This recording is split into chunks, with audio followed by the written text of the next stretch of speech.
మధ్య మెడికల్ షాప్కి వెళ్తే మీరు ఓఆర్ఎస్ అని ఇది ఇస్తున్నారు. అవును, ఎందుకు ఈ అక్షరాలు ఓఆర్ఎస్ అని ఉంది. యాక్చువల్గా ఓఆర్ఎస్ ఎల్లో ఈ ప్యాకెట్లో 5 టీ స్పూన్ షుగర్ ఉంటుంది. ఈ ప్యాకెట్లో 4 teaspoon sugar. Sonu Sood వస్తారు అడ్వర్టైజ్మెంట్. ఓకే, షుగర్ ఎక్కువ ఉంటే మోషన్స్ పెరిగిపోతాయి. యాక్చువల్గా WHO ఫార్ములా ఓఆర్ఎస్ ఇది ఇది ఇది ఇది WHO ఫార్ములా ఓఆర్ఎస్. వీటిల్లో ఏంటంటే చక్కెర ఇందులో 5 టీ స్పూన్లు అన్నానా, ఇందులో 1/2 టీ స్పూన్. అంత డిఫరెన్స్. 200 ml 5 టీ స్పూన్ అయితే 200 మిల్లీలో 1/2 టీ స్పూన్. ఓకే, అంతకంటే ఎందులో ఎక్కువ ఉన్న మోషన్స్ పెరిగిపోతాయి.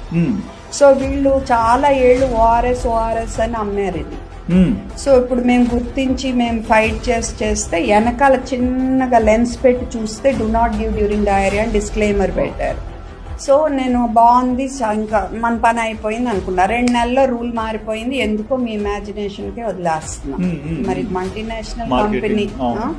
ఓకే, సో ఏం చెప్పారు, మీరు డిస్క్లైమర్ పెట్టుకుని అమ్ముకోండి అన్నారు. సో ఇక్కడ కింద డిస్క్లైమర్ ఉంటుంది, this is not an ORS అని. దీని మీద కూడా ఇక్కడ ఉంటుంది, this is not an ORS అని. అసలు కనపడదు. కనపడేదల్లా మీకు ప్రామినెంట్ గా ఓఆర్ఎస్ అనే మాట.